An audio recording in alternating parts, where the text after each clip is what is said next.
Hi everybody, welcome to Living Overseas on a Dime. Hope everyone's doing well. It's pretty much hitting the middle of August here and things are rolling right along. But today we have a bit of a different topic that for us as prior English teachers is a big deal. The question is this the end? Is this the end of digital nomads? Is it over?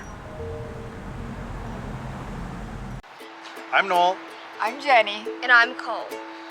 And we're living overseas on a dime. That's our channel. So yeah. So today we're going to talk about what's going on in online teaching, online English teaching. As prior English teachers, we try and pay attention to what's going on in the online teaching world and just teaching in general, and try and talk to our friends back in Taiwan and in China and Thailand just to get an idea as to what's going on. So for those of you not aware who maybe were thinking about doing the digital nomad lifestyle and utilizing online teaching as a way to facilitate that, which a lot of people do, a lot of younger people enjoy teaching online, and the money's not bad. Generally pays around $20, around 20 US once you get going for online teaching. However, that might be over. Pretty much in July, the Chinese government put out a new set of regulations that may be the end of online teaching through Chinese companies. Now let's go through these regulations a bit here. So the first thing is that they are drastically limiting for-profit tutoring services. Now what this means is that the tutoring is supposed to become non-profit for any tutoring subjects that are related to school. So that includes English. Now there's a whole system of Anqin ban or Bushi ban that go on in China and Taiwan and throughout most of Asia really, where it's a for-profit thing where parents will send their kids to these schools, generally after school, and they get to do their homework as well as study and improve their skills in that area.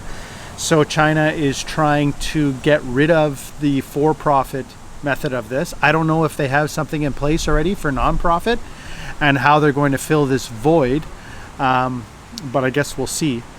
Another thing is that they are prohibiting foreign investment in Chinese private education companies. Now, this doesn't sound like that big a deal. Trust me, it really, really is. And what I mean by this is I used to personally own the stock, the New Oriental Education and Technology stock, which the ticker is EDU. And it was very much an up and coming stock in the education sector and the online teaching in China. Now that stock is toast. It is tanked. As we can see here, this is the chart of EDU and how well it's done in the last 5 years. And you see here that pretty much since 2019, it's been constant growth. And then it's just a catastrophic drop off from the end of 2021 until you see where we are now. If you look back, and we'll just go over the last 6 months, it was a definite decline since the beginning, probably February or so. But as it comes further and further down, it's like we have the final death knell at the very end right here, going from around $6 down to now. So as a result, I don't know what's going to happen to these stocks. This isn't the only stock.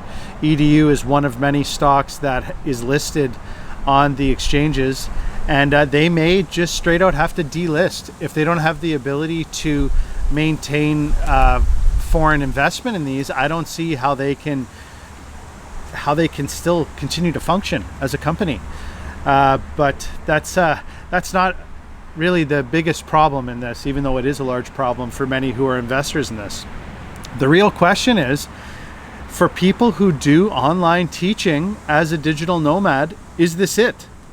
Is this the end? Because what's happened is another big part, and this is a huge part, is that this new regulation is restricting tutoring and profiting from that tutoring. Specifically, if it's online, the maximum is 30 minutes in length. The curfew is that these classes must end by 9 p.m. and no weekends, holidays, or school breaks are permitted. So this may not seem like that big a deal to people who are from countries where the homework and testing culture isn't as in-depth and comprehensive as it is in Asian countries. But for a lot of these kids, the Anshinban and Bushiban network is where they are able to get up to the point where they can do this. So if the Chinese government has a plan to institute a nonprofit version of this, good on them. But it's going to be very difficult to replace this entire infrastructure of education with something that's nonprofit unless they have it in place already. Like there's a whole testing system in China of Zhongkao and Gaokao, which is pretty much the entrance system into the middle school and high school, where the tests are very rigorous and require a lot of preparation.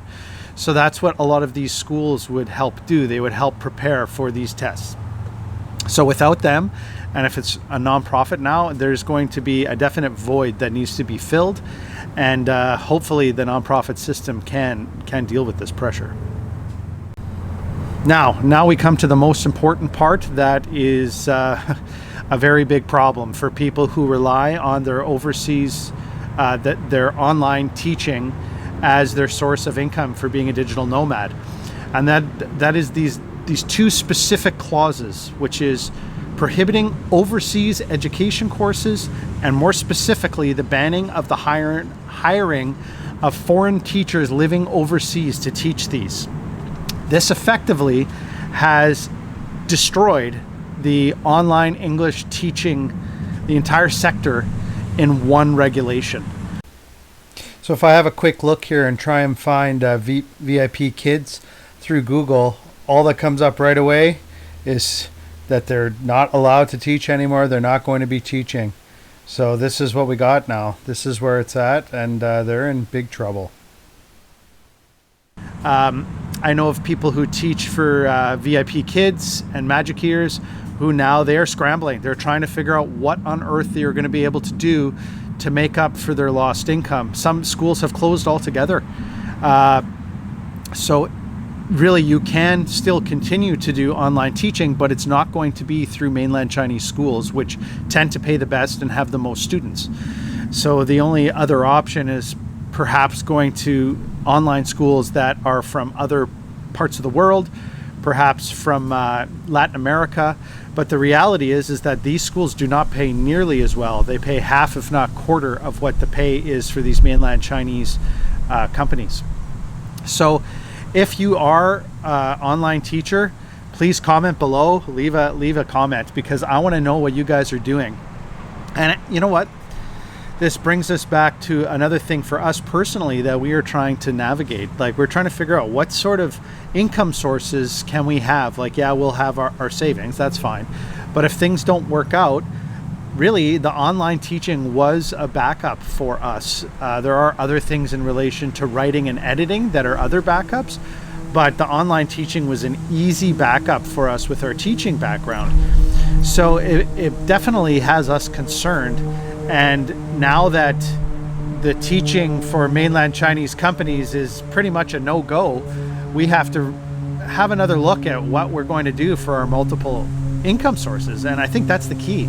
You have to make sure that, you know, as my wife was saying this morning to my son, you don't have all your eggs in one basket, and you make sure that you have multiple income sources that you can pull on if one falls through. And that's really almost like a type of income insurance for digital nomads. So you guys tell me, is the digital nomad dream over for those people who rely on teaching online? I don't know. I really hope it isn't, because it's something that a lot of people love doing and a lot of people are good at doing. And the other issue that I foresee is that there's likely going to be some sort of void in relation to the Bushiban, the tutoring for Chinese students.